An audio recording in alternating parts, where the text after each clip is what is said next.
I did not come to my brother's wedding for a thank you. I paid for this day with my youth, my education, and thousands of silences so he could become a decent man. But standing in this coastal resort, surrounded by crystal and perfectly practiced wealthy smiles, I looked down at my seat. The card bore only one word: Freeloader.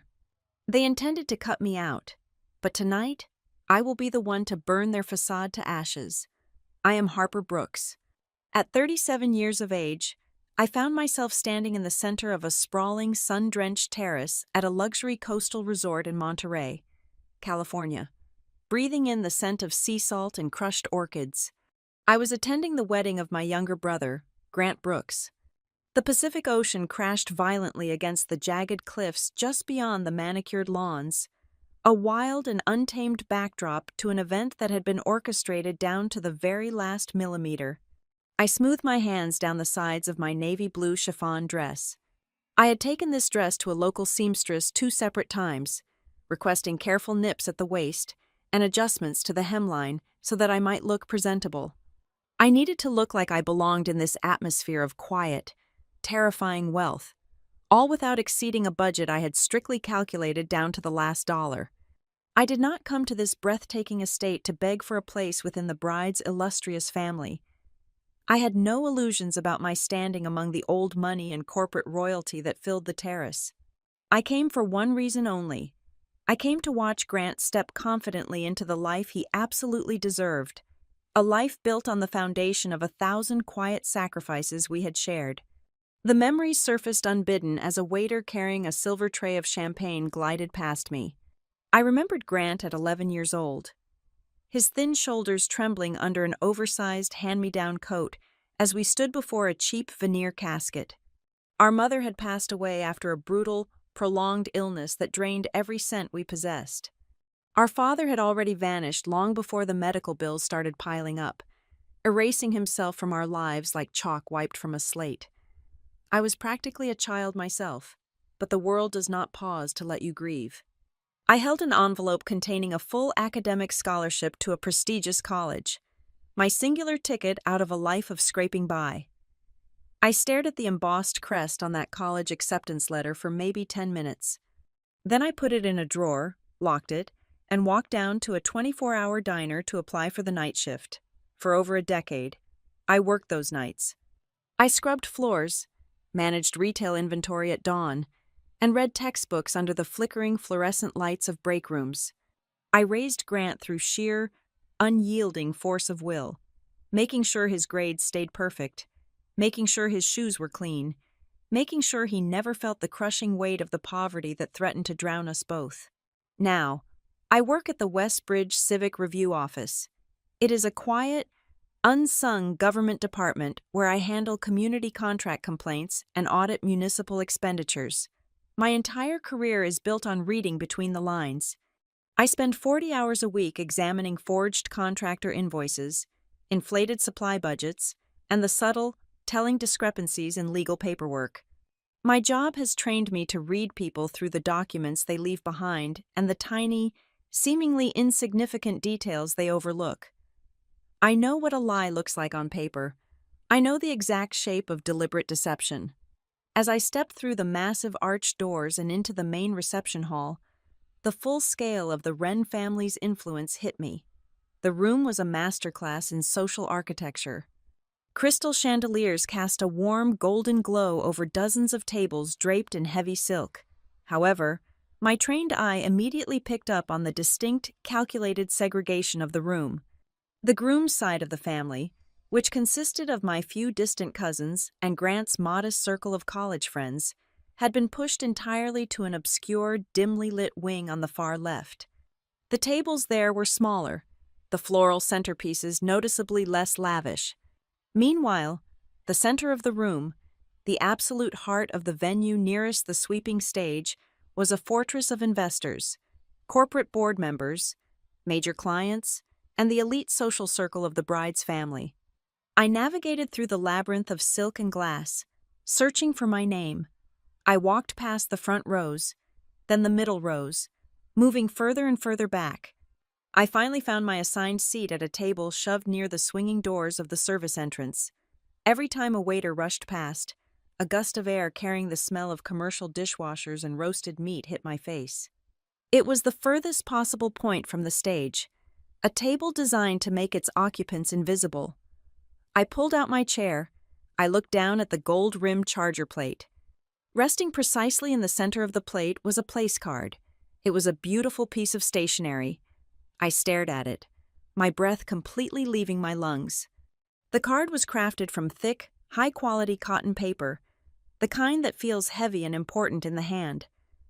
The Wren family crest was pressed into the top edge via an expensive blind embossing technique. And right below that crest, written in an exquisite, sweeping, midnight blue calligraphy, was a single word: Freeloader. For 5 agonizing seconds, I was entirely paralyzed. The blood roared in my ears, loud enough to drown out the classical string quartet playing near the bar. A hot, sharp wave of humiliation hit the back of my throat. The instinct to burst into tears, to grab my cheap clutch and run out the service doors into the cold Monterey fog, was violently strong. Any normal person would have shattered right there, but I did not cry. I did not turn away. The shock slowly receded, leaving behind a cold, crystalline clarity. I reached out and calmly picked up the place card. I ran my thumb over the lettering. The ink was slightly raised, indicating it had been written by a hired professional, not hastily scrawled in a moment of spite. Someone had to compile the guest list. Someone had to type this word into a spreadsheet. Someone had to send that spreadsheet to a master calligrapher. The calligrapher had to dip their pen, trace the letters, let the ink dry, and hand it back to an event coordinator. Finally, a venue staff member had to carry this specific card across the room and place it exactly at this table, at this precise seat. This was no random mistake. This was not a misplaced joke or a clerical error. This was a meticulously planned, multi-step execution designed to inflict maximum psychological damage. Someone wanted me to see this and lose my mind.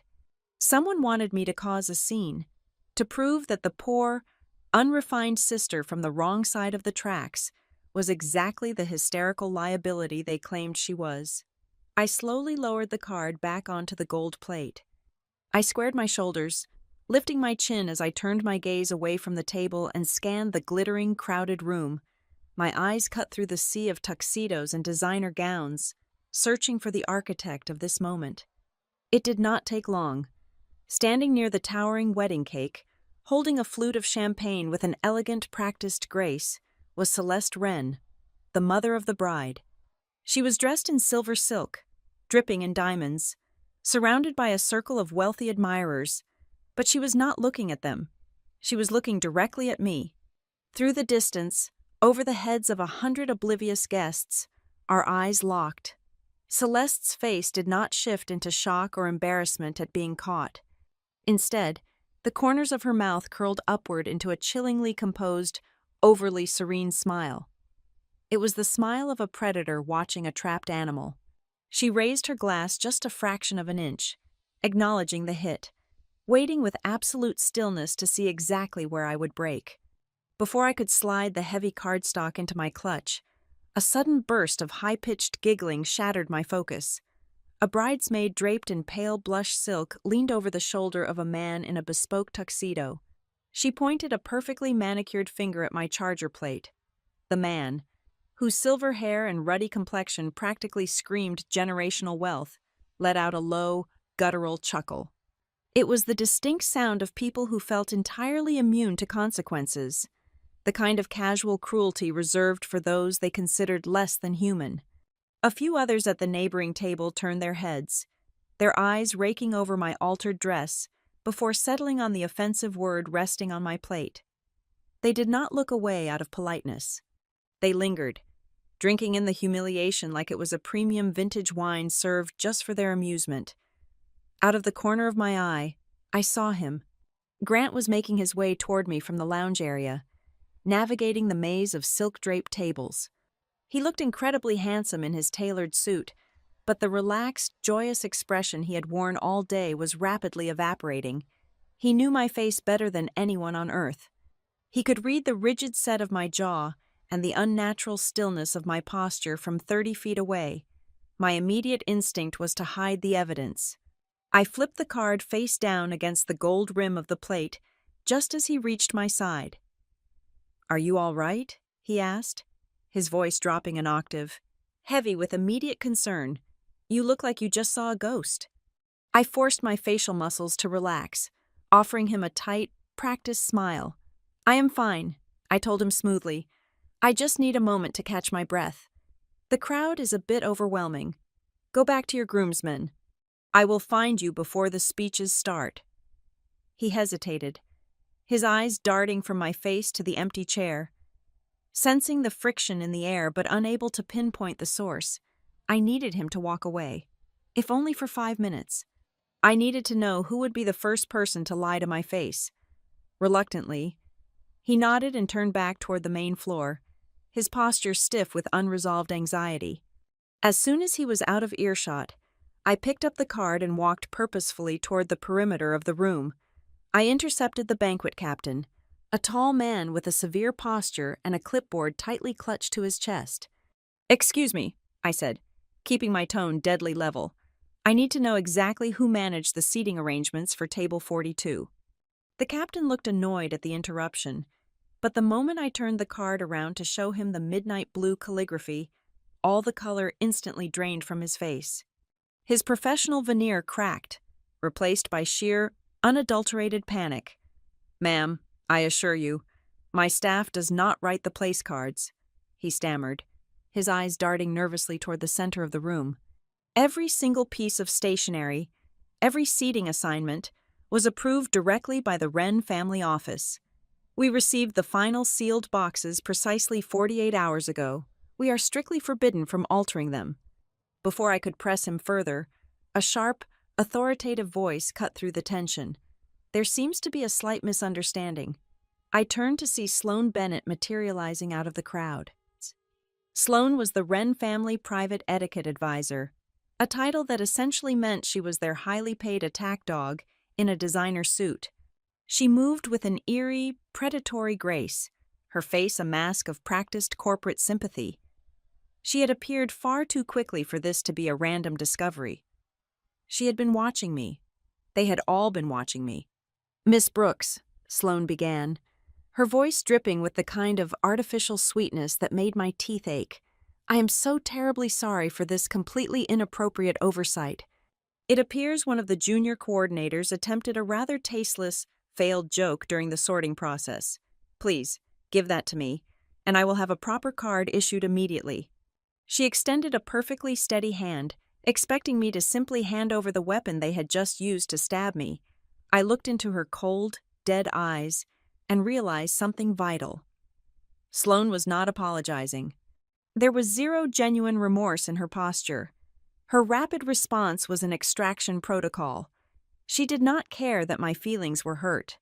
She only cared about intercepting the explosive device before it detonated in front of the groom.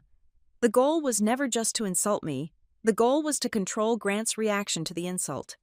"I am afraid I will be keeping this," I replied, my fingers tightening around the thick paper. "If it is merely a failed joke, I am sure the bride and groom will find it absolutely hilarious." Sloane's polite mask slipped for a fraction of a second, revealing the ruthless operator beneath. "You do not want to cause a scene. Miss Brooks, not tonight. Not when your brother is finally stepping into his new life." She was testing my loyalty, weaponizing my love for my brother to force my compliance. But before I could deliver a response, a heavy hand clamped down on my shoulder. What is going on here? It was Grant. He had not gone back to his groomsmen. He had circled around, watching the exchange from the shadows of a massive floral arrangement. He stepped between Sloane and me, his eyes dark and furious. He looked down at my hand. The word was facing outward. Freeloader. I watched my brother's face transform. The gentle, diplomatic man I had raised vanished, replaced by a sudden, terrifying storm. All the blood rushed to his face, his jaw clenching so hard I thought his teeth might shatter. The air around us seemed to drop 10 degrees. "Who did this?" Grant demanded, his voice a low, dangerous growl that cut right through the ambient noise of the reception. He did not look at Sloane. He looked directly across the room, his gaze hunting for Celeste Wren. "Grant, please." Sloane attempted to intervene, taking a step forward with her hands raised in a placating gesture. "It was an administrative error. We are handling it." "Do not speak to me," Grant snapped, his voice cracking like a whip. He turned to me, his chest heaving. "We are leaving. Right now. I am stopping the music. I am taking the microphone. And I am ending this entire circus. Nobody treats you like this. Nobody." He reached for my arm to pull me toward the center stage. My heart hammered violently against my ribs. I wanted to let him do it. I wanted to watch him tear their perfect, crystal-draped world to shreds. But my mind, trained by thousands of hours of dissecting community contracts and hostile municipal negotiations, saw the invisible tripwires strung across the room. If Grant walked up to that stage and threw a fit, he would be the unstable groom. I would be the manipulative, dramatic sister who ruined a multi-million-dollar wedding over a piece of paper. The Wren family would play the victims. They would spin the narrative, painting Grant as a volatile investment, an emotional liability that needed to be managed and controlled by their superior judgment. I grabbed his wrist. My grip was like a steel vise. "Grant, look at me," I commanded, my voice dropping to a fierce, urgent whisper. "Look at me." He stopped, his chest rising and falling rapidly.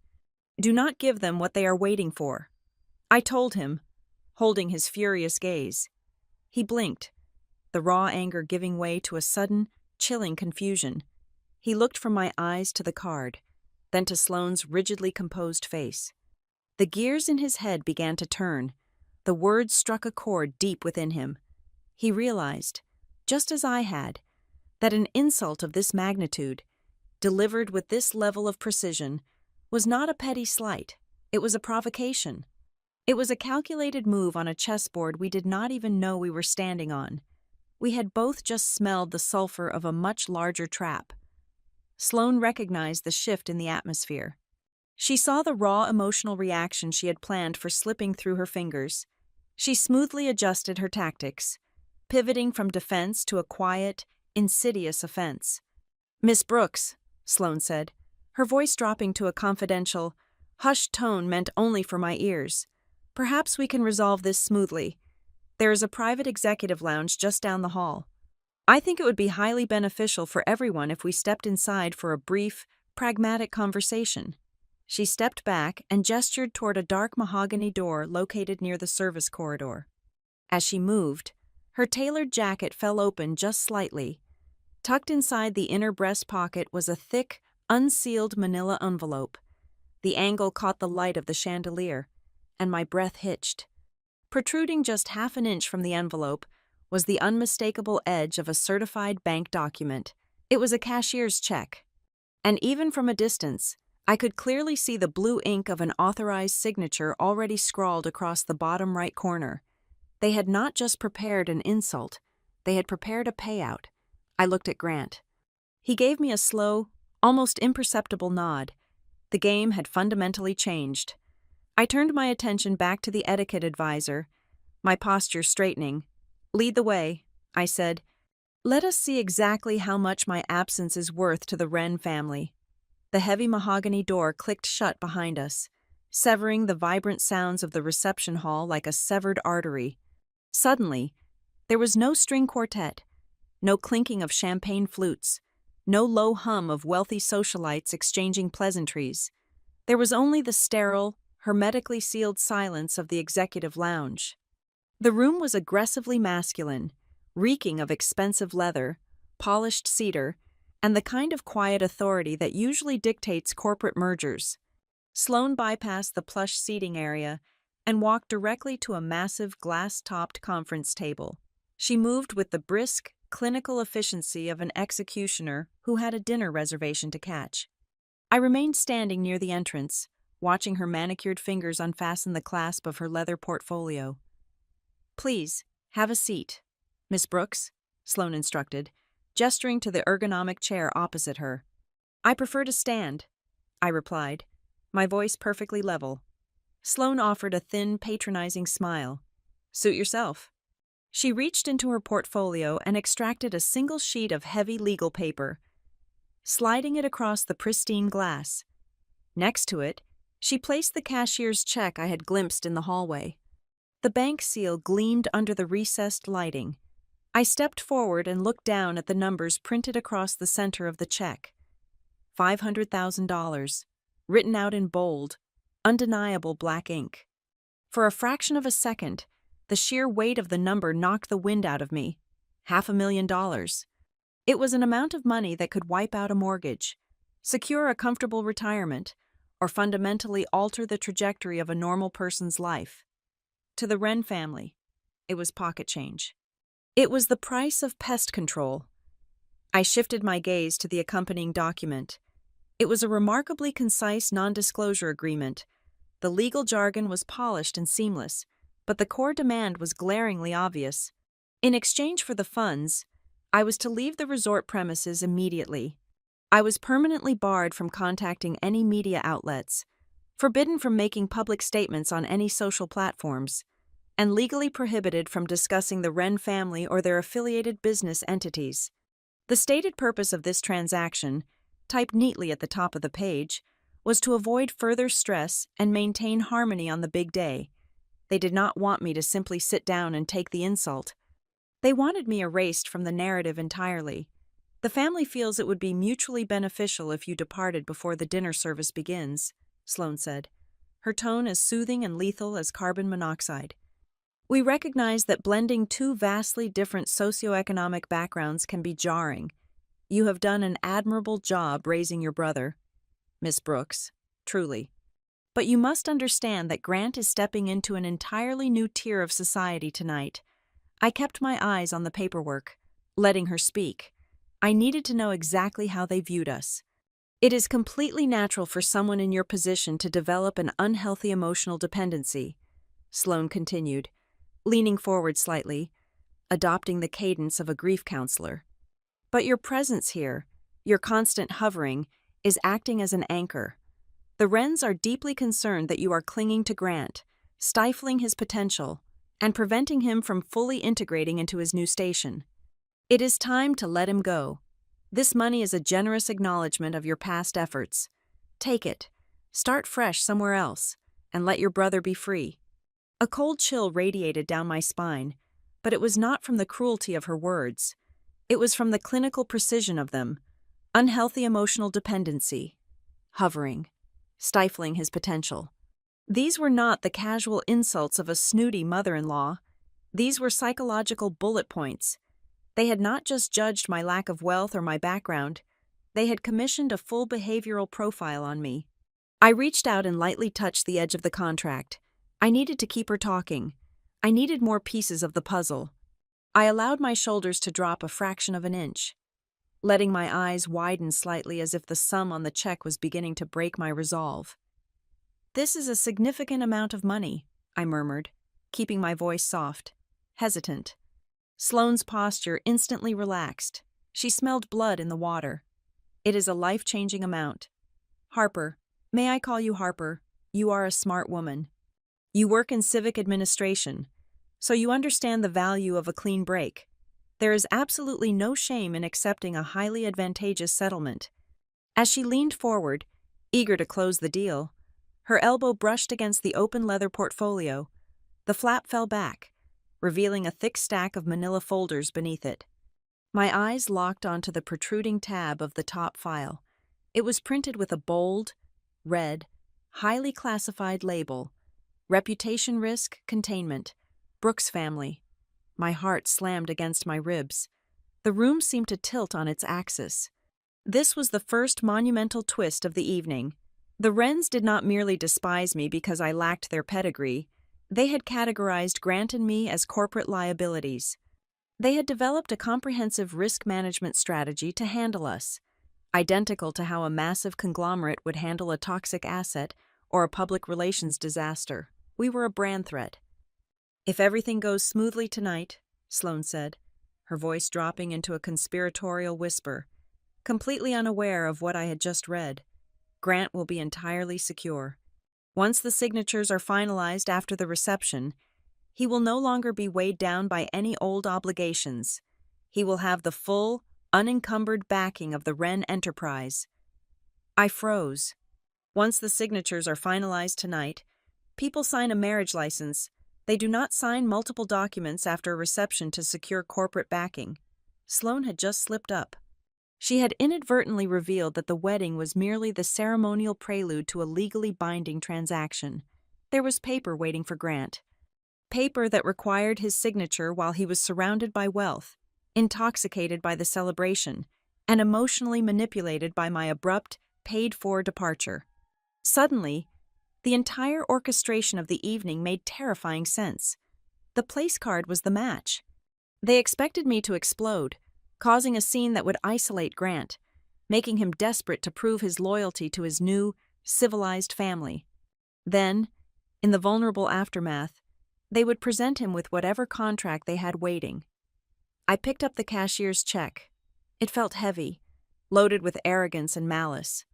I folded it precisely in half, then in half again, and slipped it into the small compartment of my evening clutch. The crisp snap of the purse closing echoed loudly in the silent room. Sloane picked up a silver fountain pen and extended it toward me, pointing the gold nib at the signature line on the non-disclosure agreement. Just sign the bottom, Harper, and my driver will discreetly escort you to your vehicle. I looked at the pen, then up into Sloane's perfectly contoured face. I did not say a single word. I simply turned on my heel and walked toward the heavy mahogany door. Miss Brooks, Sloane's voice cracked like a whip behind me, all the artificial sweetness instantly evaporating. If you leave this room without signing that document, that check is void. You are making a catastrophic mistake. I pulled the door open, allowing the faint, pulsing rhythm of the wedding band to flood back into the room. I will take my chances, I said without looking back. I stepped out into the corridor, my mind racing at 100 miles an hour. I did not head for the exit. I walked straight back into the blinding lights of the main reception hall. I navigated through the labyrinth of tables, ignoring the curious stares of the guests, and returned directly to my assigned table near the service doors. I pulled out my chair, sat down in the exact spot they had marked for me, and placed my clutch on my lap. The check was safely hidden inside, a vital piece of physical evidence. By sitting here, silent and unmoving, I was giving them exactly what they needed to see. I wanted Sloane and Celeste to look across the room and believe that their psychological warfare had worked. I wanted them to think I had been successfully intimidated into terrified submission. I kept my head bowed, playing the part of the defeated sister, but my eyes darted across the room, scanning the crowd for my brother. I found him near the grand entrance of the ballroom. My breath hitched in my throat.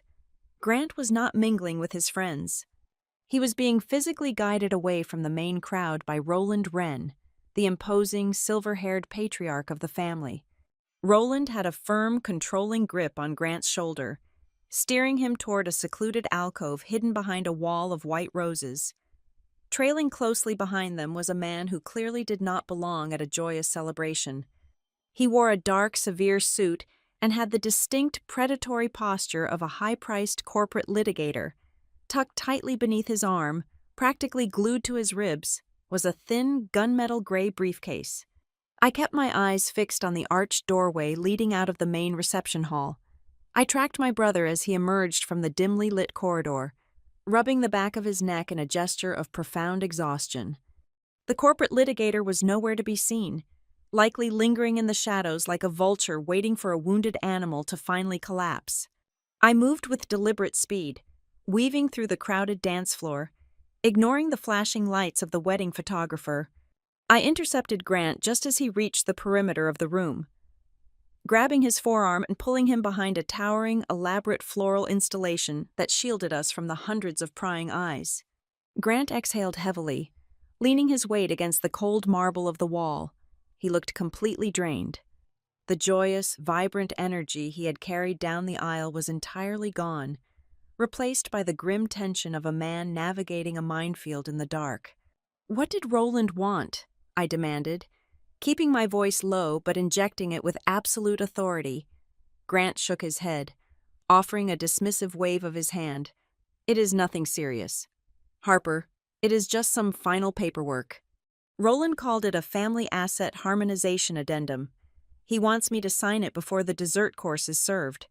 He said he plans to officially announce my new role at their investment group during his prime toast, and the legal department needs the signatures finalized before he makes the public declaration. I stared at him, my mind immediately dissecting the sterilized corporate jargon. A family asset harmonization addendum. The phrase tasted like poison coated in refined sugar. Grant, I said, my voice hardening. Nobody brings a high-powered corporate attorney to a wedding reception at 9 o'clock on a Saturday night for a standard procedural update. That is not how legitimate business operates. What exactly is this highly urgent new role they are suddenly gifting you? He shifted uncomfortably. Defensive posture taking over. They are launching a massive logistics technology project under the umbrella of Ren Arc Holdings. Roland explained that the board of directors desperately wants a fresh, dynamic face to lead the initiative. They need someone young, someone with a flawless personal history, someone who built themselves up from absolute zero. They want my background. They want the inspiring story of the self-made man to anchor the public relations campaign for the new division. They do not want your inspiring story, I corrected him coldly, the pieces of the puzzle snapping together with terrifying speed. They want your completely clean legal record. Did you actually read the document they put in front of you? I skimmed through it, he replied, pulling his smartphone from the inner pocket of his tuxedo jacket. The lawyer had to step out to take a phone call, so I took photographs of the pages while he was distracted. It looked like standard indemnity clauses and operational guidelines. I took the device from his hands. I spend 40 hours every single week trapped in a municipal office, dissecting dense civic contracts, exposing fraudulent supply chains, and hunting down the deliberate loopholes that wealthy developers use to crush local communities. I knew exactly how to find the trapdoors hidden within legal text. I zoomed in on the glowing screen, my eyes rapidly scanning the dense, tightly packed paragraphs of the first image. The language was intentionally convoluted, designed to fatigue the reader, but to my trained eyes, the underlying architecture of the contract was glaringly obvious. I swiped to the second photograph, zeroing in on a specific subsection buried under a misleading heading, Representative Liability. I read aloud, pointing at the screen so Grant could follow the words. Assumed obligations arising from affiliated entities. I looked up, meeting his confused gaze. Grant, this paperwork is not a promotion. This is a legally binding buffer. If you put your signature on this document, you are formally assuming personal responsibility for the actions and debts of their affiliated companies. If this brand new technology division fails, or worse, if it is already carrying massive, hidden legal risks from previous operations, you immediately become the primary target for the fallout. You are the human shield they are desperately trying to position in front of their core assets. Before Grant could fully process the catastrophic weight of my analysis, the frantic rustling of heavy silk announced the arrival of Eloise. She practically collided with us as she rounded the floral display. Her face was flushed, her breathing shallow, and her eyes were wide with a desperate, frantic panic. The perfect, serene bride from the magazine covers had vanished. Grant, I have been searching everywhere for you, she breathed, her hands trembling as she reached out to touch his chest. Then she turned her head and saw the cold, unforgiving expression on my face. She swallowed hard, taking a physical step backward. Harper, I swear to you on my life, I did not know anything about that seating arrangement. I did not write that word on your card. You have to believe me. I looked at my new sister-in-law. She looked genuinely terrified, caught in an impossible crossfire between the man she loved and the tyrannical family that controlled her entire existence. I believe you did not write the card. Eloise, I said softly, keeping my tone perfectly measured, refusing to give her the comfort of my anger. But let me ask you a very simple, direct question. Did you know your parents were actively planning to isolate me and remove me from this event? Eloise froze completely. Her lips parted slightly, but not a single sound emerged. She looked away, her gaze dropping to the floor. unable to maintain eye contact with either of us.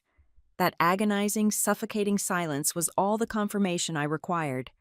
A new, far more complex layer of betrayal settled over the shadows of the alcove. Eloise was not the malicious architect of this cruelty. She did not possess the cold, calculating cunning of her mother or the ruthless, predatory ambition of her father, but she possessed a fatal, devastating weakness. She had known her family viewed my existence as a problem, and she had consciously chosen to look the other way so her perfect, crystal-draped day would remain untarnished. Her passive complicity, her desperate desire for peace at any cost, had thrown the door wide open for my public humiliation. "You let them arrange things quietly," I stated, delivering the words as an objective fact rather than an emotional accusation. "You thought if you just ignored the friction, if you just smiled and nodded, it would miraculously resolve itself without you having to confront your parents." A single tear slipped down her cheek, ruining her flawless makeup. "I just wanted everything to be peaceful for one single day." My father told me he was personally handling the guest list logistics to ensure there was no awkwardness between our families. I did not ask any follow-up questions because I was absolutely terrified of what the answers might be. "And your cowardly refusal to ask those questions almost cost your husband his entire future," I said brutally, turning my attention entirely away from her and focusing back on Grant. "Do you see what is happening here right now? Grant, I need you to focus. This is no longer just about a mean-spirited joke or a pathetic clash of social classes. This is a highly synchronized, strategic attack." I pointed at the phone still gripped tightly in my hand. "They deliberately humiliated me at the exact moment the reception began. They knew you would be instantly furious. They knew the insult would throw you completely off your emotional axis. And then, while you are reeling from the shock, while you are desperately trying to protect your new wife from a catastrophic family meltdown, Roland isolates you in a quiet room and slides a highly complex legal document across the table. They are deliberately manufacturing a severe emotional crisis. They want to force you to sign this paper under extreme duress, relying on the fact that you are too angry and distracted to actually read the fine print." Grant stared at me, the last remaining traces of color draining entirely from his face as the brutal reality of the situation finally locked into place. The lavish wedding, the imported flowers, the endless flow of expensive champagne. It was all just a spectacular, highly coordinated theater production designed to mask a corporate acquisition. And Grant was the asset being quietly acquired. I looked back down at the glowing screen, my eyes tracing the dense lines of text one more time, searching for the core of the rot. My gaze snagged on a capitalized legal term buried deeply within the middle of a massive paragraph on the 4th page. I quickly swiped to the next photograph. There it was again. I swiped back to the previous image. The identical name appeared 3 separate times across the scattered pages, hidden carefully among the standard legal definitions. Marrow Vale Logistics, SPV. I stared at the name, my pulse pounding a steady rhythm in my ears. In the dark, complex world of municipal finance and corporate structuring, an SPV stood for a special purpose vehicle. It was a completely separate legal entity, typically created by a parent company to isolate extreme financial risk. It was a shell, a legal containment unit designed to hold toxic debt, pending lawsuits, or catastrophic liabilities so they would not infect the main corporation. My professional intuition flared, sending a sharp, cold alarm bell ringing relentlessly in my mind. Marrow Vale Logistics, SPV, was not the name of an inspiring, innovative new technology project. It was the name of the hidden graveyard where the Wren family was desperately trying to bury something massive, something dangerous, and something incredibly toxic. And they were about to hand my brother the shovel and legally force him to dig the grave. I left Grant and Eloise standing in the shadows of the floral alcove, instructing them to remain exactly where they were and to maintain perfectly neutral expressions if anyone approached them. I needed space to breathe, but more importantly, I needed a secure line of communication. I slipped out through a pair of heavy glass doors onto a deserted, windswept balcony overlooking the dark expanse of the Pacific Ocean. The cold night air whipped against my face, instantly clearing the residual emotional fog.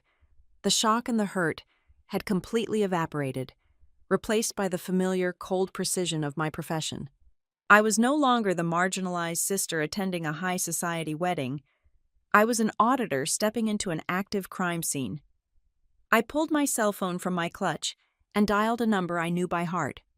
It rang 3 times before Marcus answered.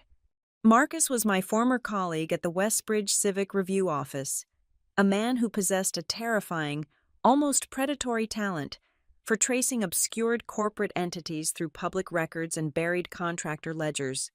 "Harper," he answered, his voice thick with sleep and confusion. "It is nearly 10 o'clock on a Saturday night. You are supposed to be drinking overpriced champagne and crying at a wedding reception." "I am not drinking, Marcus, and nobody is crying," I said, leaning over the stone balustrade, my eyes scanning the dark perimeter of the resort to ensure I was entirely alone. "I need you to wake up, turn on your laptop, and run a corporate string for me right now. This is not a drill." I heard the heavy sigh, followed by the familiar rustling of sheets and the mechanical click of a keyboard coming to life. "Give me the name," he muttered. "Marrow Vale Logistics, SPV. I spelled it out clearly, enunciating every single syllable over the crashing waves below. The line went quiet, save for the rapid, rhythmic tapping of keys. It took him exactly 4 minutes to pull the thread. When his voice returned, the sleepiness had vanished, replaced by the sharp edge of professional alarm. "You have got a fresh shell on your hands, Harper," Marcus said, his tone dead serious. "Marrow Vale Logistics SPV was incorporated exactly 21 days ago in Delaware. The registered agent is a generic corporate services firm, but the primary mailing address routes back to a commercial suite number in Chicago, suite number 840. "Does that suite belong to the Wren family enterprise?" I asked, pulling my coat tighter against the ocean wind. "Not directly on paper," Marcus replied, the typing growing faster. "But I ran a cross-reference on that specific suite number through the Federal Civil Litigation Database. It is a shared Dropbox.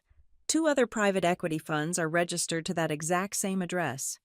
Both of those funds were hit with massive civil lawsuits 18 months ago by independent shipping contractors.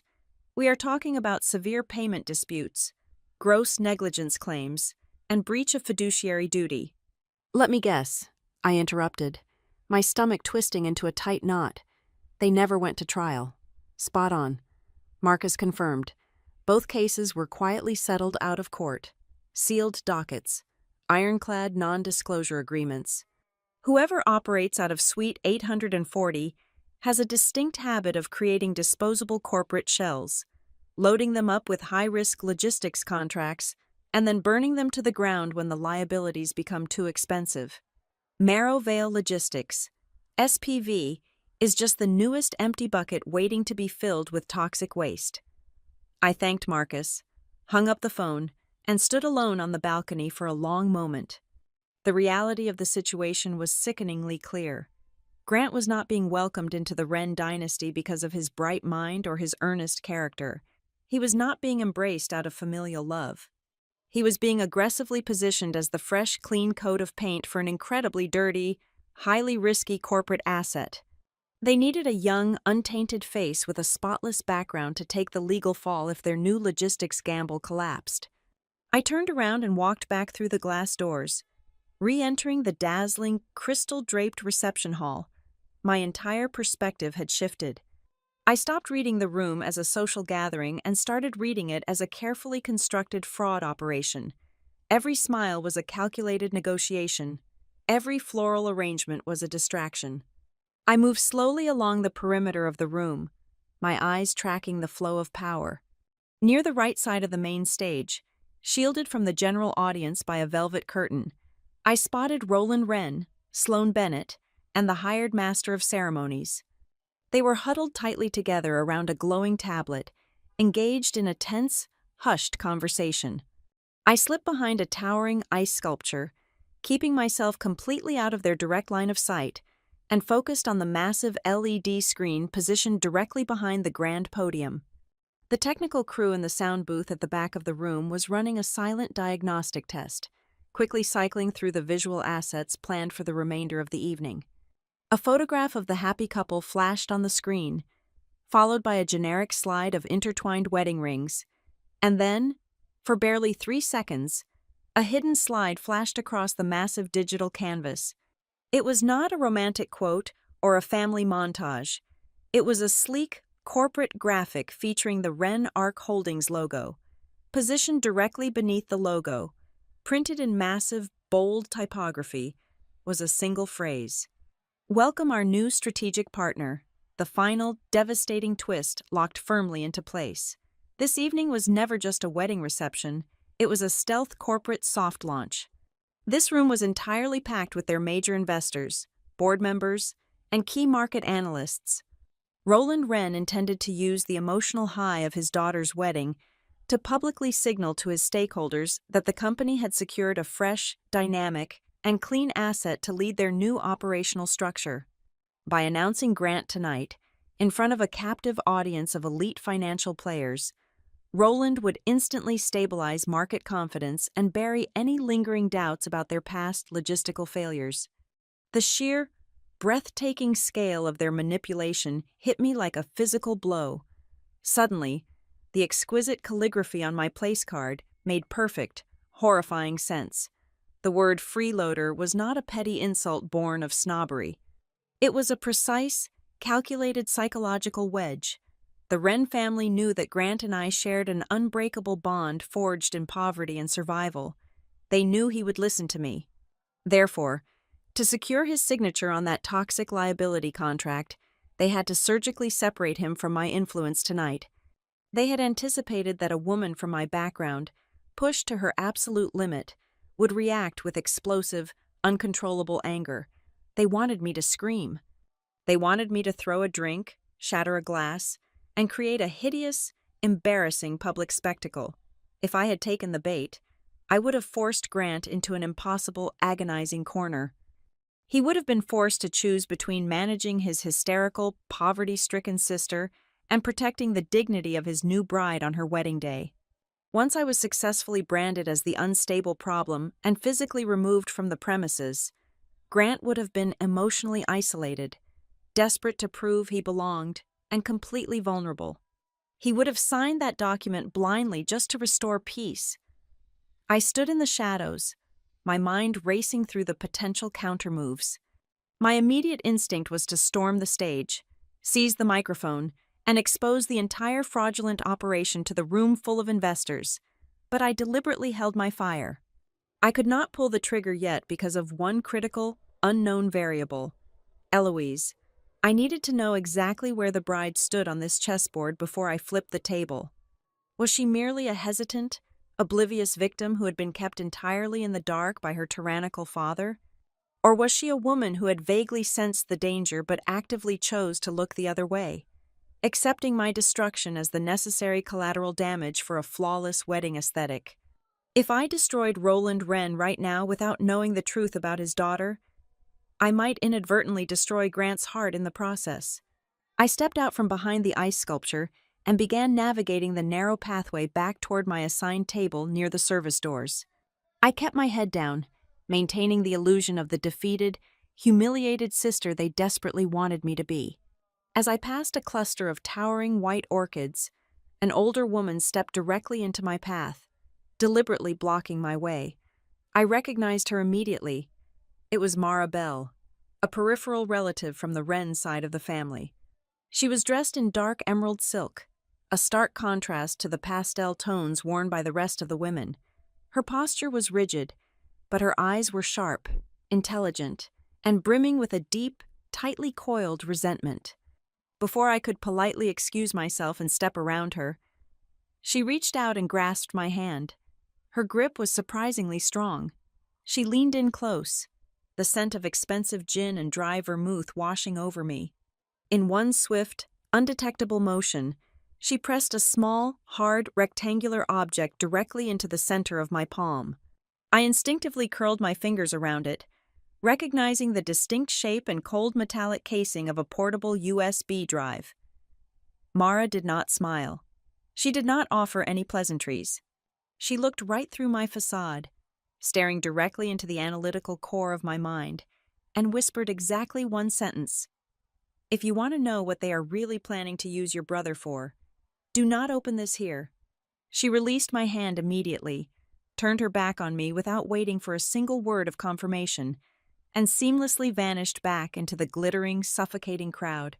I found Eloise near the edge of the dance floor. I did not cause a scene. I simply walked up beside her, wrapped my hand around her forearm with a grip that left absolutely no room for negotiation, and guided her away from the lights. We bypassed the main lobby and slipped through a set of heavy fire doors into a sterile, concrete service corridor. The music instantly became a muffled, distant thud. I released her arm. Eloise rubbed her skin, her eyes darting nervously toward the door as if she expected her mother to burst through. "Look at me," I commanded, my voice completely devoid of anger. It was flat, clinical, and entirely terrifying. "Tell me exactly how much you knew, and tell me at what precise point you decided to stay silent." Eloise pressed her back against the cold concrete wall. She shook her head frantically. "I did not know about the word on that card. Harper, you have to believe me. I never would have allowed them to call you that." I took a step closer, invading her space. "I believe you did not write the insult," I replied smoothly. "But you knew they were planning something. You are not stupid. Eloise, you grew up in that house. You know exactly how your mother operates." Her lower lip trembled.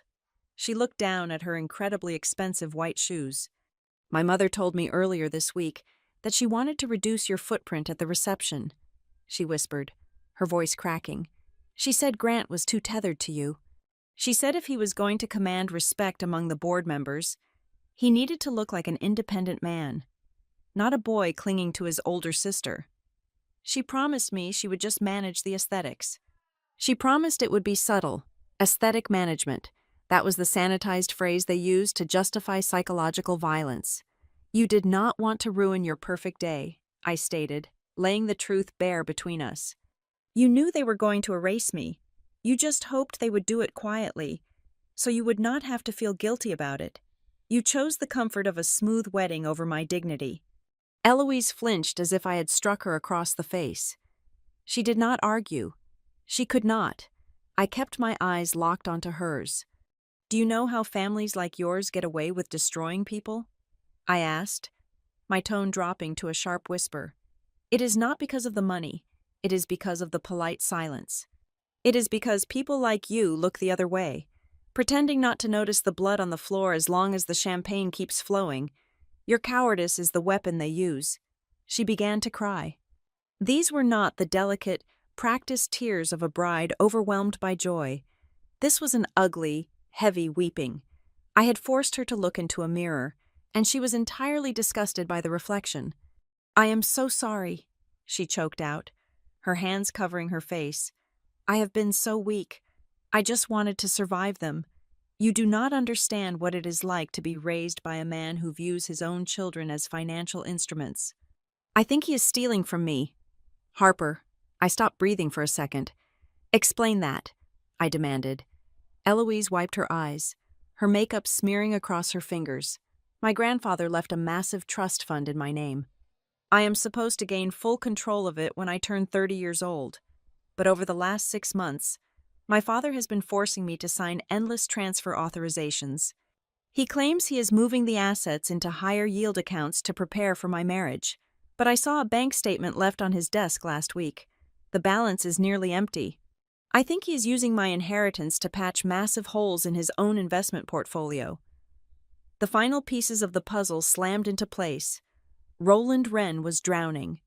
The entire Wren empire was a hollow shell built on debt and illusion, and he was cannibalizing his own daughter to keep the ship afloat for a few more months. And Grant was the next victim on the menu. I opened my palm, revealing the small metallic drive Mara Bell had slipped to me. "Where is your laptop?" I asked. Eloise stared at the drive, then nodded toward the end of the hallway. "My bridal suite is just down those stairs." We moved quickly, slipping past a pair of confused catering staff members, and entered the lavishly decorated suite. Eloise pulled a sleek silver laptop from her overnight bag and placed it on the glass vanity. I plugged the drive into the side port. A single folder appeared on the screen. I clicked it open. It contained a chronologically ordered chain of internal corporate emails. The sender and recipient lists were exclusively restricted to Roland Wren, Celeste Wren, Sloan Bennett, and a handful of senior executive officers. I leaned over the keyboard, my eyes scanning the harsh black text. Eloise stood shoulder to shoulder with me, reading her family's darkest secrets in real time. The first few emails confirmed everything I had already discovered. Roland was desperately rushing the corporate restructuring. He wrote, "We must lock Grant into the operational framework before the final round of due diligence reopens next quarter. The investors need a fresh, untainted face to anchor their confidence." Then I scrolled down to a message sent by Celeste. The subject line was simply labeled, "The Brooks Problem." I read the words out loud, ensuring Eloise heard her mother's exact phrasing. "We cannot have the sister lingering around the perimeter. She is sharp, she is overly protective, and she will ask questions Grant is not equipped to answer. We need to put Harper in her correct place tonight, so she fully understands her social and financial limits. Break her confidence early, and Grant will naturally distance himself to protect his new status." Eloise let out a sharp gasp, her hand flying to her mouth. "My mother wrote that," she whispered, her voice hollow. I did not stop. I clicked on the final, most recent email in the chain. It was sent by Roland just 3 days prior to the wedding. The content was so venomous, so clinically ruthless, it made my blood run cold. Once the boy signs the liability assumption for the Marrowvale structure, he will be completely legally bound to the debt. Roland wrote, "But if the sister continues to exert influence over him, we need to neutralize her permanently. I have reviewed her employment file. She works in a localized municipal office heavily dependent on state grants. If she becomes an obstacle, we need to leverage our political contacts to squeeze the community funding tied to her specific department. Cut off her professional lifeline, threaten her pension, and we will completely eradicate her source of confidence. She will be too busy fighting for her own survival to interfere with our asset." I stepped back from the vanity. The air in the room felt incredibly thin. They were not just planning to humiliate me, they were actively plotting to destroy my career, my financial stability, and the community office I had dedicated my entire life to building. They were going to strip away everything I had worked for, simply to ensure my brother remained a compliant hostage. Eloise slammed the laptop shut. The sound echoed like a gunshot in the quiet suite. She turned to face me. The terrified, hesitant bride was completely gone. In her place stood a woman who had just watched her family attempt to murder her husband and her sister-in-law on paper. Her eyes were hard, and her jaw was set with a furious, unyielding resolve. "Tell me what you need me to do," Eloise said, her voice dropping to a low, dangerous register. "I am done being their aesthetic prop. If you want to burn my father to the ground tonight, I am ready to hand you the matches." I looked at her, recognizing the genuine fire in her eyes. I had found my ally. We were no longer two women standing on opposite sides of a class divide. We were a unified front against a common predator. I reached out and gently placed my hand on her shoulder. "Burning him to the ground is far too easy. Eloise, an angry scene only makes us look crazy. We are not going to destroy him in the shadows. We are going to let him build his own gallows. And then, we are going to make sure every single investor, partner, and relative in that ballroom sees his true face at the exact moment the floor drops out from beneath him. That is the only revenge worth taking." I guided Eloise out of the bridal suite. Our steps synchronized and hurried, until we found an abandoned dressing room near the catering kitchens. The air inside smelled faintly of hairspray and wilted lilies. I locked the heavy brass deadbolt behind us. 2 minutes later, Grant slipped through a side connecting door, his tuxedo jacket discarded, his tie hanging loosely around his neck. He looked like a man who had just survived a high-speed collision. For the first time in our lives, the three of us were not standing in a room as a fragmented family trying to resolve a personal misunderstanding. We were three adults standing in a secure bunker, actively preparing to dismantle a ruthless, predatory system. Grant paced the narrow length of the room, his hands running frantically through his hair. "I am going back out there," he announced, his voice thick with a dangerous, unrestrained fury. "I am finding Roland. I am throwing that legal garbage directly into his face, and we are walking out the front doors. I will cancel the caterers. I will tell the band to pack up. This entire night is officially over." I stepped directly into his path, forcing him to halt. "No," I commanded, my voice sharp and cold. "You are not going to cancel anything. We are not throwing a public tantrum. We are not storming out, and we are absolutely not posting vague, angry statements on the internet." He stared at me as if I had lost my mind. "Harper, they are actively trying to frame me for corporate fraud, and they treated you like dirt. Why on earth would we stay in this building for another second? Because if we walk out right now, we completely lose control of the narrative," I explained, keeping my tone perfectly level. "Think about the people sitting in that ballroom right now. They are investors. They are board members. If you storm out, Roland will step up to the microphone and offer a sad, patronizing apology. He will tell them that the groom became emotionally unstable under pressure. He will imply that your impoverished, controlling sister caused a hysterical scene and dragged you away. By tomorrow morning, you will be professionally radioactive, and Roland will look like a tragic victim who tried to help a charity case. We cannot just leave. We have to let them climb onto the stage and build their own gallows." Eloise, who had been sitting silently on a velvet ottoman, suddenly opened her laptop. Her fingers flew across the keyboard with a frantic, determined energy. She was bypassing the standard guest network, utilizing her clearance to log directly into the secure administrative portal of her father's enterprise. "She is right, Grant," Eloise said without looking up from the glowing screen. "If we just leave, my father wins. He controls the media contacts. He controls the board of directors. We need undeniable, concrete proof of his insolvency, and I think I just found it." She turned the laptop around. Displayed on the screen was a highly classified internal financial memorandum dated just 48 hours ago. The corporate language was dense, but the mathematical reality was glaringly simple. Renark Holdings was hemorrhaging capital at a terrifying rate. They had lost 2 massive shipping contracts in the third quarter, creating a catastrophic void in their operational budget. Look at the bottom paragraph. Eloise pointed to a highlighted section. They are scheduled for a comprehensive external audit in exactly 14 days. If the financial partners see this massive deficit, they will pull their funding entirely. My father desperately needs to attach your pristine background to the leadership roster before that review begins. You are the human shield he plans to present to the auditors, to buy himself another 12 months of survival.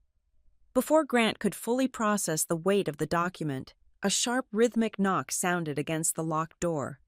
3 quick taps, followed by 2 slow ones. It was a deliberate code. I moved to the door, peering cautiously through the small frosted glass panel. It was Mara Bell. I unlocked the deadbolt and pulled her inside, securing the lock immediately after her. The older woman smoothed her emerald silk dress, her sharp eyes quickly scanning the 3 of us. "You found the files on the drive," Mara stated, looking directly at me. "We found them," I confirmed. "But why are you helping us? What exactly is your stake in this?" Mara let out a dry, humorless laugh. "Roland has run this family like a brutal dictatorship for 2 decades. He has systematically bullied, intimidated, and financially ruined anyone in the bloodline who dared to question his absolute authority. There are dozens of us sitting in that ballroom right now who entirely despise him. We have all been waiting for the tyrant to fall. But nobody has ever had the concrete evidence, and more importantly, nobody had ever had the perfect, highly public moment to strike without him burying the truth in endless legal tape." She looked at Grant, a trace of genuine sympathy softening her tight expression. "You are a good man. You do not deserve to be his scapegoat. Break his legs tonight, and you will find you have far more allies in that room than you think." With that, she slipped back out the door, vanishing into the busy corridor as swiftly as she had arrived. The battlefield was officially set. We had the motive, we had the evidence, and thanks to Mara, we knew we had a highly receptive audience. Now, we just needed the strategy. "Here is the plan," I said, pulling my phone from my clutch. "We go back out there and let the reception proceed exactly as scheduled. We smile. We drink the water they pour. We let Roland believe his psychological warfare was a complete, unqualified success. I will sit quietly at my assigned table so they assume I swallowed my pride for the sake of the money or for the sake of your peace. We give him a false sense of absolute security." "What do we do when he makes the announcement?" Grant asked, his anger finally crystallizing into a cold, highly focused determination. I walked over to the vanity, laying out the physical items I had gathered. I smoothed out the heavy place card. Next to it, I placed the cashier's check Sloan had offered me. Grant handed me his phone containing the photographs of the liability addendums. Using a secure scanning application, I digitized every single piece of evidence. I compiled the photographs, the banking details, the internal emails detailing their plot against me, and the devastating financial memorandum Eloise had just uncovered. I bundled everything into a single, heavily encrypted digital folder. Then, I opened a new email draft. "I am setting up a dead man switch," I explained, my fingers moving rapidly across the digital keyboard. "I am attaching this entire folder to an automated message. I am addressing it to the lead independent ethics counsel of Ren Arc Holdings, the two primary venture capital partners seated at Table 1, and the internal oversight board. I am setting the delivery timer. If I do not physically press cancel within the next 2 hours, this payload drops directly into their respective inboxes. But ideally, I will simply press send the exact second the trap closes." Grant looked at the screen, fully understanding the absolute finality of the action. Once you press send, there is no going back. The entire company collapses. "And your father goes down with it," I added, turning to look squarely at Eloise. "This is your family. If you have any reservations, any lingering desire to protect him, you have to tell me right now. Because once we cross this line, it is entirely scorched earth." Eloise stood up from the velvet ottoman. She did not look frightened. She looked like a woman who had just woken up from a very long, suffocating sleep. She walked over to the vanity and looked at the digital package I had prepared. "I will not just stand quietly next to Grant while you do all the heavy lifting," Eloise said, her voice steady and resolute. "If we want this to work perfectly, my father needs to feel incredibly powerful. He needs to believe he is the absolute, undisputed king of the room." She turned to me, a calculating spark igniting in her eyes. "I am going to alter the master schedule. I am going to walk up to the master of ceremonies and personally request that my father give a much longer, unscripted speech before the cake-cutting ceremony. I will invite him to speak about family values, legacy, and the future. I will give him the microphone and hand him all the time in the world to brag, to lie, and to dig his own grave in front of the exact people who need to watch him fall." The grand ballroom doors swung open, welcoming the guests back to their tables as the formal dinner service commenced. The atmosphere in the room was suffocatingly dense, draped in an artificial, slow rhythm that felt exactly like the heavy, electrically charged air right before a massive hurricane makes landfall. Every clinking crystal glass, every burst of practiced laughter, and every polite smile exchanged across the silk tablecloths carried a distinct, terrifying undercurrent of danger. I walked back to my obscure table near the swinging kitchen doors. I was no longer the humiliated, impoverished relative shrinking into the shadows.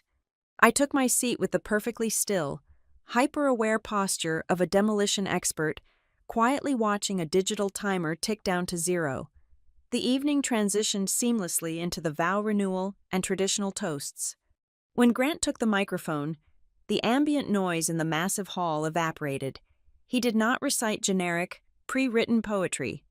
He spoke directly from his chest, his voice carrying the raw, unfiltered sincerity of a man who truly understood the weight of a lifelong commitment. He spoke of building a sanctuary, of protecting the woman standing in front of him, and of a love anchored in absolute, unwavering honesty. I watched Eloise across the room. Her carefully constructed composure cracked. Tears spilled over her eyelashes, and for a terrifying second, I thought the sheer weight of his goodness was going to break her resolve and derail our entire operation. She looked like she wanted to scream the truth right then and there, but his vows only solidified the brutal reality of the situation. Roland Wren was not manipulating a greedy opportunist who deserved to be thrown to the wolves. He was actively trying to destroy an incredibly decent, honorable man simply because that decency made him the perfect, unsuspecting prey. Meanwhile, the mother of the bride continued to execute her flawless, heavily rehearsed performance. Celeste moved through the crowd like a monarch inspecting her subjects. On 3 separate occasions, she made a deliberate point to glide over to my dark corner of the room just as the hired photographers circled nearby. She would reach out, placing a cold, manicured hand lightly on my forearm, flashing a brilliant, completely empty smile for the flashing lenses. She was actively manufacturing visual evidence of a harmonious, fully integrated family. She genuinely believed her surface-level tactics were working. She thought my silence was the silence of a broken, intimidated woman who had finally learned her proper place at the bottom of the hierarchy. I smiled back at her, holding her gaze with a blank, agreeable expression, letting her bathe in her false sense of absolute victory. But the family was not entirely convinced the threat was neutralized. Just before the first course of roasted quail was served, the predatory etiquette advisor reappeared at my shoulder. Sloane did not ask me to step into a private room this time. She leaned down, bracing her hands on the back of my chair, bringing her face uncomfortably close to mine. "The family is willing to revise the departure arrangement," Sloane whispered, her voice barely audible over the swelling music of the string quartet. $750,000, and Mr. Wren is prepared to personally authorize a massive, anonymous philanthropic grant directly to your Civic Review office by Monday morning. It would fully fund your community initiatives for the next 5 years. I kept my eyes fixed on the gold charger plate in front of me. The sudden, desperate increase in the bribe triggered a profound realization. This was the most crucial pivot of the entire evening. They did not just look down on me because I bought my clothes on clearance or because I worked a government job. They were absolutely terrified of me. My physical presence in this room fundamentally threatened the incredibly convenient, highly marketable narrative they were building around Grant. They needed the investors to believe he was a solitary genius, a self-made prodigy who willed himself into existence without owing a single debt to anyone. I was the living, breathing proof of the immense sacrifice and the grueling, impoverished struggle it took to get him here. I ruined the pristine corporate illusion. "You are offering to fund my office," I replied softly, my tone laced with a faint, carefully manufactured hesitation. Sloane sensed the hesitation and pushed harder, completely unaware that my right hand was resting inside my open clutch, my thumb firmly pressing the record button on my cellular device. "We simply want a clean transition," Sloane stated, her voice dripping with venomous pragmatism.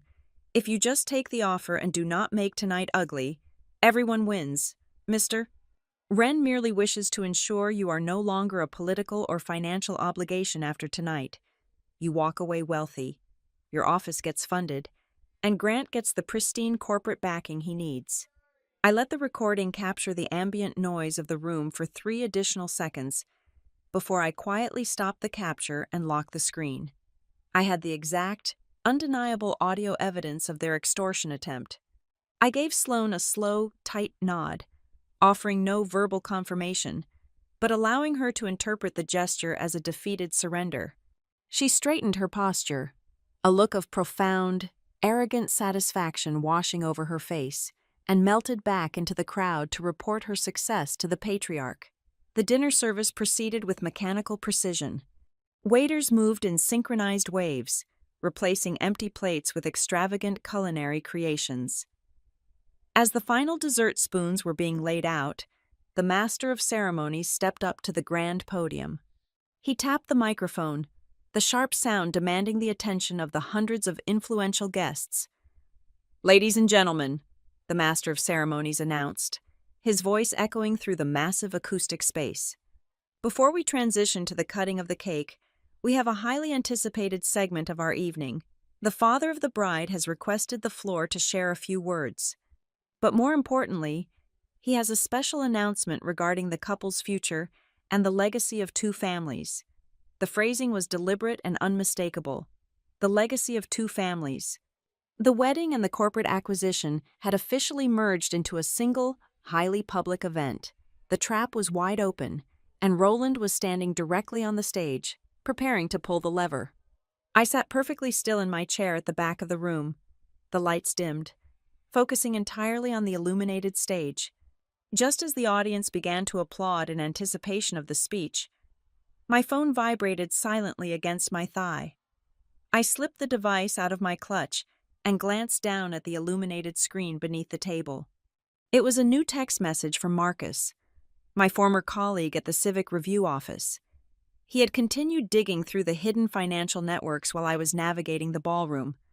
The message was brief, but it contained the final, lethal bullet we needed. I traced the signature flows on the shell company. Marcus wrote, "Marrowvale is not just holding debt.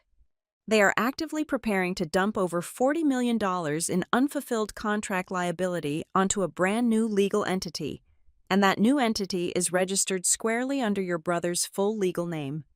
The transfer is scheduled to execute at midnight." I locked the screen and slid the phone back into my bag. I looked up at the stage. Roland Wren was adjusting the microphone. A smug, victorious smile plastered across his face. He believed he had bought my silence, manipulated his daughter, and successfully trapped my brother under $40 million of toxic corporate waste. He had absolutely no idea that the woman he called a freeloader was holding the detonator to his entire empire. The heavy, dark oak doors of the resort library were left open just a fraction of an inch. I stood perfectly still in the dimly lit corridor, the plush carpet completely absorbing any sound of my presence. Inside the room, the air was thick with the scent of aged leather bindings and aggressively expensive scotch. Through the narrow, vertical gap, I watched Roland Wren execute what he genuinely believed to be his final, masterful stroke of the evening. He stood confidently behind a massive mahogany desk, tapping a solid gold fountain pen against a neat stack of legal documents. Grant stood directly opposite him. My brother looked incredibly calm. The transformation was breathtaking to witness. "Putting your signature on this addendum tonight," Roland said, his voice dropping into a register of profound paternal authority that made my stomach turn, "will prove to everyone in that ballroom that you finally understand what it means to be a man. It shows you are ready to protect this family and assume the mantle of true maturity." I held my breath, watching Grant's hands resting casually at his sides. Normally, under this kind of condescending pressure, his fists would clench. Normally, the sheer insult of being manipulated would cause the veins in his neck to cord with righteous anger. But Grant simply reached out and gently pushed the documents exactly 1 inch across the polished wood. "I will sign it," Grant replied, his voice a perfect, glassy lake of total indifference. "But I am going to do it after the speeches. I want to give your grand toast my undivided attention without worrying about the ink drying." Roland's broad shoulders dropped a fraction of an inch. The coiled tension completely bled out of the patriarch's posture. He offered Grant a magnanimous, conquering smile, fully believing that the wild, independent boy he desperately wanted to own had finally stepped willingly into the gilded cage. He thought he had won. I slipped away from the heavy doors before Roland could follow my brother out into the hallway. I navigated back toward the main reception area, allowing the chaotic, vibrant energy of the party to mask my movements. As I passed the towering, multi-tiered champagne tower near the entrance, a hand reached out from the shadows and wrapped firmly around my wrist. It was not a violent grip, but it carried the cold, absolute weight of a steel trap. Celeste Wren pulled me gracefully into a secluded alcove draped in white sheer fabric. She smelled of crushed white lilies and a custom-blended perfume that cost more than my monthly rent. Her silver designer gown shimmered like armored scales under the low, romantic lighting. "You have been wonderfully quiet for the last hour." "Harper," Celeste murmured, her voice as soft and lethal as woven silk. "I am incredibly glad to see you are finally absorbing the reality of the situation. A wise woman always knows exactly when to stand up and walk away from the table of the wealthy. The game is entirely over. Take the highly generous compensation my advisor offered you, and exit this property with whatever dignity you have left." She expected me to look down at the marble floor. She expected me to argue, or to show the bruised pride of a defeated, impoverished opponent. She wanted the satisfaction of watching me break. Instead, I looked directly into her perfectly lined eyes, and I smiled. It was not a polite, socially acceptable smile.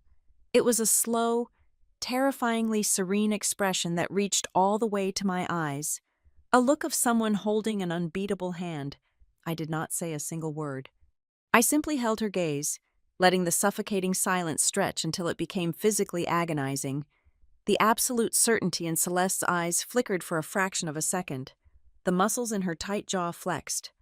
For the first time in her meticulously curated life, she was staring at a woman she could no longer read or control. The foundation of her psychological dominance was cracking, and she could feel the cold draft of failure, even if she did not yet know where the storm was coming from. I gently pulled my wrist from her loosened grip and walked away, leaving her stranded and deeply unsettled in the dark alcove. I emerged back into the grand ballroom just as the overhead crystal chandeliers dimmed to a warm, theatrical gold.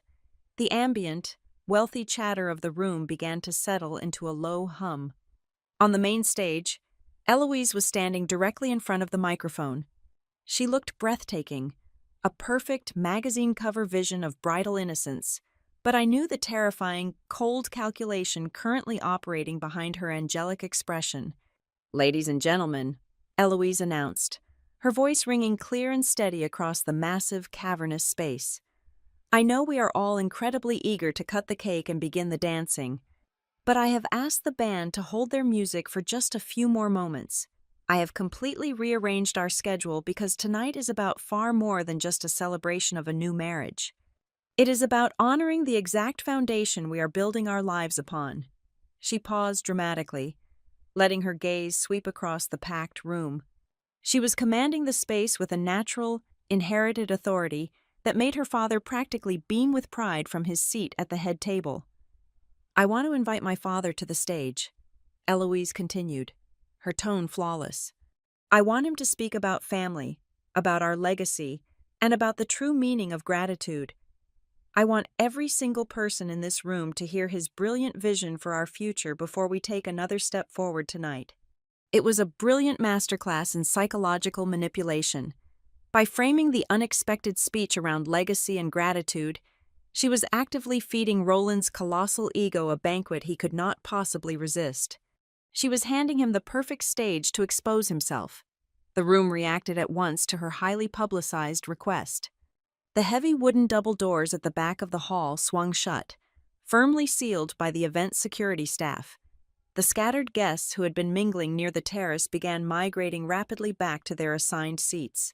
The venture capital partners from Chicago, the aggressive corporate litigators from New York, the highly influential board members of Ren Arc Holdings, and the elite socialites all took their designated places. The room was packed shoulder to shoulder with the most powerful people in Roland's financial orbit. There were hundreds of highly credible witnesses currently locking their eyes onto the stage. Once the guillotine fell, there would be absolutely no way for his crisis management team to contain the damage. The story could never be buried, bought, or negotiated away. I walked slowly back to my assigned table near the kitchen doors. The service staff had cleared the remains of the lavish dinner plates, leaving only the water goblets and the decorative gold charger plates. I pulled out my chair and sat down in the shadows, resting exactly where I had left it. Placed face down against the gold rim was the heavy cardstock place card. I rested my fingertips lightly against the textured paper. The word freeloader was pressed against the table, hiding in the dark, waiting patiently for the exact moment to be flipped into the blinding light. It was no longer a weapon forged to hurt me. It was a physical piece of forensic evidence, a monument to their blinding arrogance that was about to become their ultimate undoing. A thunderous, echoing round of applause erupted across the ballroom as Roland Wren confidently climbed the short staircase to the stage. He adjusted the lapels of his custom-tailored tuxedo.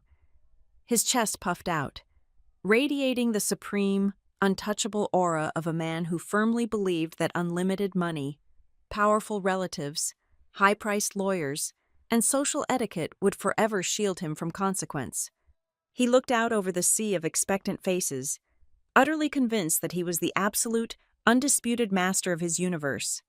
He stepped up to the clear acrylic podium, completely unaware of the digital snare wire wrapping tightly around his corporate throat.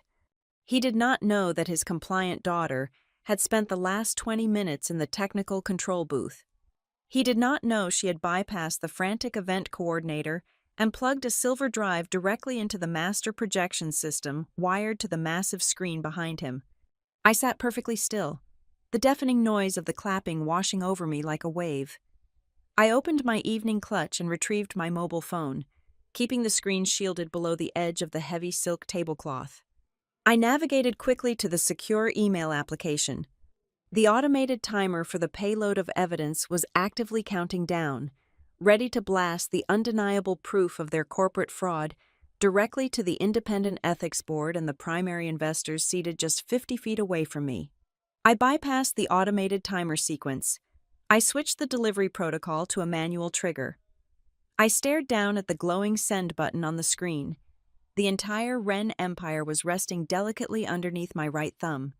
Right as Roland raised his hands in a magnanimous gesture to quiet the cheering audience, preparing to deliver his crowning, deceitful speech, I typed out a single, final command to the encrypted server hosting our dead man switch. "Wait for my signal." Roland Wren tapped the acrylic podium. The sharp sound demanded absolute silence from the hundreds of elite guests. "Family," he began, his voice projecting a sickeningly false warmth across the ballroom. "It is the absolute bedrock of every successful enterprise. We are gathered here tonight to celebrate not just a union of two hearts, but the merging of legacies. I have always believed that true success requires a foundation of decent people, relentless effort, and most importantly, proper gratitude." He was standing in front of his wealthiest investors, painting himself as a benevolent patriarch. He spoke about the value of hard work, spinning a narrative that completely erased the predatory nature of his wealth. He was weaving his own noose with every single syllable. "I look at Grant," Roland continued, raising his crystal glass toward my brother. "I see a young man who understands the value of opportunity. Tonight, we officially welcome him into the Wren legacy, to Grant and Eloise." The audience began to raise their glasses, but before a single drop of champagne could be consumed, Eloise stepped directly into the spotlight. She reached out and firmly pulled the microphone away from her father. Roland blinked, his magnanimous smile faltering for a fraction of a second. "Before we talk about gratitude," Eloise said, her voice ringing with a cold, absolute clarity that shattered the performative warmth of the room, "I think every single person in this room should see exactly how our family defines dignity." She gave a sharp nod toward the back of the hall. The massive LED screen behind the stage, which had been displaying a static, elegant monogram, suddenly violently flickered. A collective gasp ripped through the ballroom. Projected in massive, high-definition detail was a stark, undeniable photograph of the gold-rimmed plate. Resting perfectly in the center was the exquisitely calligraphed place card. The word Freeloader was magnified to the size of a billboard. Roland turned around, the color instantly draining from his face. "Turn that off," he hissed at the sound booth. But the screen did not go dark. It shifted. The image of the insult was rapidly replaced by a sequence of internal corporate emails. The text was enlarged so even the investors at the back tables could read every single word. The audience read Celeste demanding that they put me in my correct place. They read Roland plotting to leverage political contacts to destroy my community funding and eradicate my source of confidence. Then came the final, fatal slide, a complex, highlighted diagram of the corporate entity known as Marrow Vale Logistics SPV. Bright red arrows pointed directly from $40 million of toxic, unfulfilled contract debt straight to a new legal holding company registered exclusively in Grant Brooks' name. The ballroom fell into a horrifying, paralyzed silence. The investors, the board members, and the corporate litigators stared at the screen, immediately recognizing the architecture of a massive financial crime. Roland lunged for the microphone, his face purple with rage. "This is a ridiculous, fabricated stunt," he bellowed, his voice cracking with panic. "It is a tasteless joke that has gone too far." His desperate lie died instantly in the air.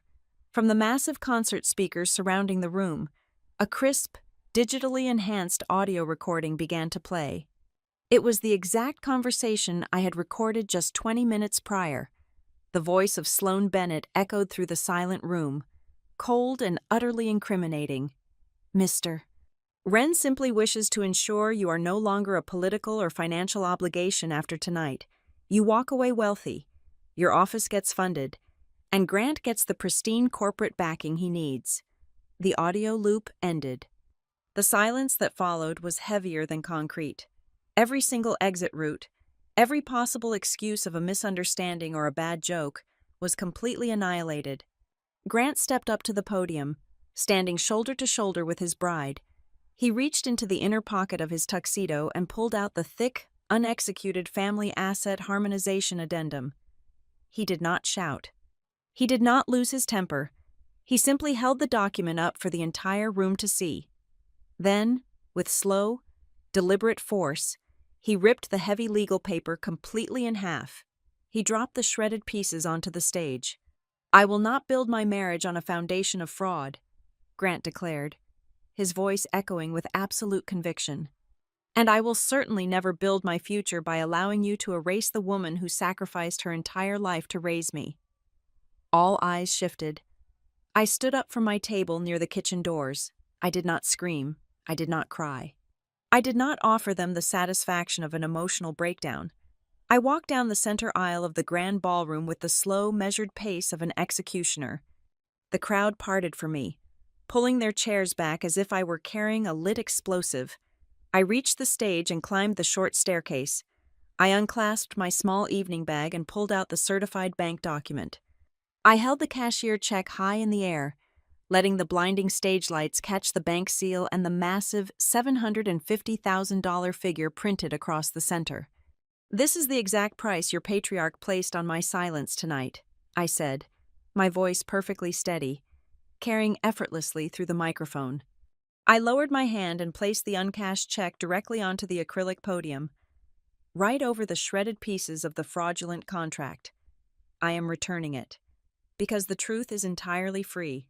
Eloise leaned back into the microphone, delivering the final, devastating blow.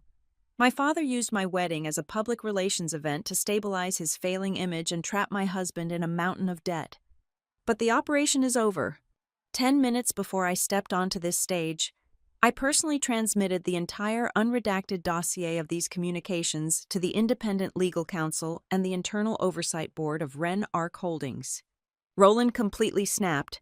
The polished, elite billionaire vanished, replaced by a desperate, cornered animal. He lunged forward, grabbing the microphone stand, his eyes wild and furious. "You will all regret this," he spat, his voice trembling with venom. "You have no idea what I can do.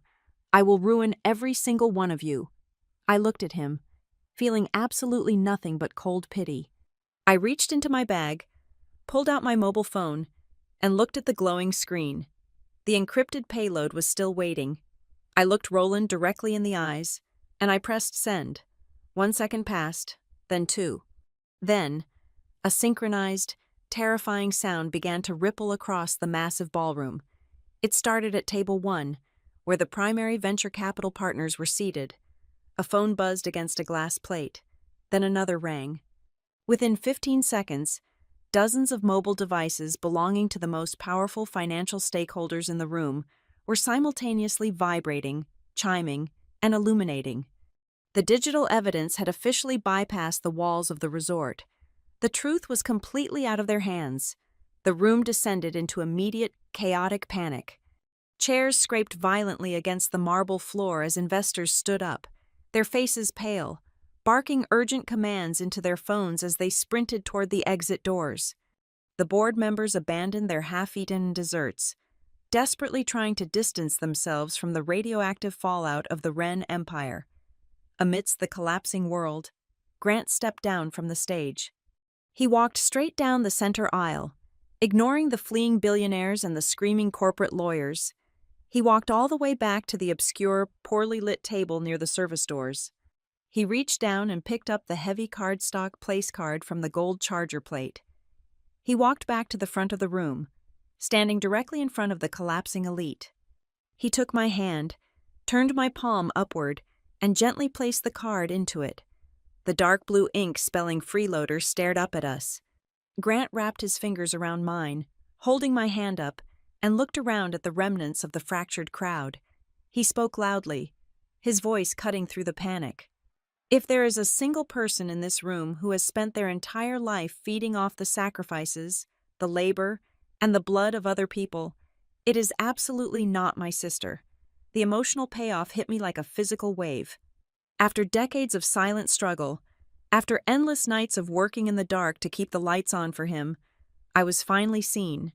Not as a burden, not as an obligation, but as the unbreakable foundation he stood upon.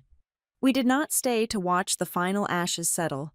Roland Wren was left standing completely alone on the stage, screaming at a rapidly emptying room. Celeste was slumped in a chair near the cake, her perfect, controlled facade entirely shattered, her face buried in her trembling hands. Sloan Bennett, the ruthless corporate attack dog, had already vanished through a side door, abandoning her sinking masters. I did not ask for an apology from any of them, and I would not have accepted one if they offered. I turned my back on the stage. Grant held his wife's hand, and the three of us walked together out the massive arched doors of the Monterey Resort, stepping out into the cold, cleansing Pacific air. I did not leave that building as the tolerated, impoverished relative shrinking into the background. I left as the woman who had forced a corrupt, untouchable empire to bow entirely to the truth they had so desperately tried to bury. Thank you so much for listening to this incredible story until the very end. Please let me know in the comments exactly where you are listening from so we can connect and share our thoughts together. Do not forget to subscribe to Maya Revenge Stories, like this video, and support the channel even more by hitting the hype button so this story can be heard by many more people.